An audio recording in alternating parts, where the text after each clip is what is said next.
उत्सवप्रिय शहर अशी ओळख असलेल्या सोलापुरात डॉल्बी मुक्तीसाठी चळवळ उभी राहिली आहे। श्रावणी सोमवारी सिद्धेश्वर मंदिर परिसरात हिंदू राष्ट्र महासंघाचे अध्यक्ष विजय चोळले यांच्या पुढाकाराने सह्यांची मोहीम राबवण्यात आली। या मोहिमेला नागरिकांचा मोठा प्रतिसाद मिळाला असून तब्बल 60,000हून अधिक नागरिकांनी डॉल्बीला बंदी घालावी या मागणीसाठी आपला पाठिंबा दर्शवला।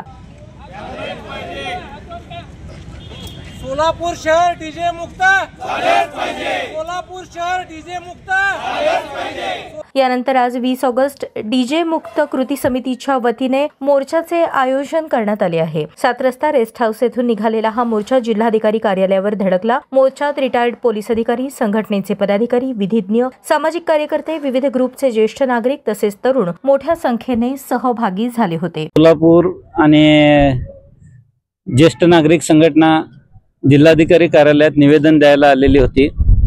या निमित्ताने सांगावं असं वाटतं की सर्व कालच्या जर मुलाखती प्रेसच्या बघितल्या, तुमच्या माध्यमातून वाचल्या, तर सोलापूरच्या शहरातले तिन्ही आमदार, आपले खासदार यांचा सुद्धा जर त्याला विरोध असेल तर मला असं वाटतं की सगळ्यांनी ही चळवळ उभा केल्यावर डीजे बंदी नक्की होईल।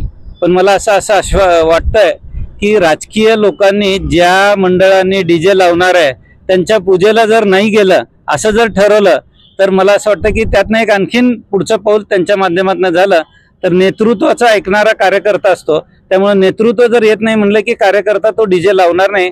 त्यामुळे मला असं वाटतं की तो एक तिन्ही आमदारांनी खासदारांनी संकल्प करावा अशी माझी इच्छा आहे। मोर्चेकऱ्यांनी सोलापूर शहर डीजे आणि डॉल्बी मुक्त करण्याची मागणी जिल्हाधिकारी कुमार आशीर्वाद यांच्याकडे निवेदनाद्वारे केली।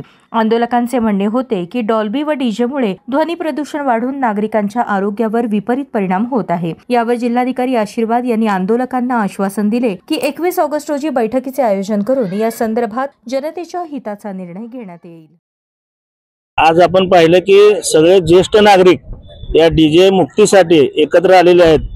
त्यांच्या सोबतीला तरुणाई देखील सोलापुरातले सजग सोलापूरकर मंचच्या नावाखाली 4 हुतात्म्यांच्या नेतृत्वाखाली या लढ्यामध्ये सहभागी आहे। आणि ज्येष्ठ, श्रेष्ठ आणि तरुण या सगळ्यांच्या एकत्र प्रयत्नातून सोलापुरात डीजे बंदी झाल्याशिवाय राहणार नाही असा आम्हाला ठाम विश्वास आहे।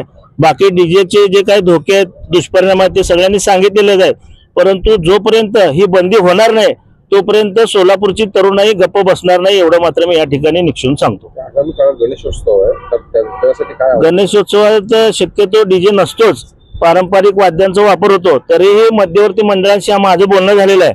त्या मंडळाचे जे गुलेत व्यवस्थापक ते सांगितले होते की आम्ही स्वतः पत्र देणार आहे की डीजे बंदीसाठी सोलापूरकरांनी प्रयत्नशील राहावं आणि डीजे बंदीसाठी जो गणेशोत्सव मध्यवर्ती महामंडळ आहे तो सुद्धा प्रयत्नशील राहणार आहे।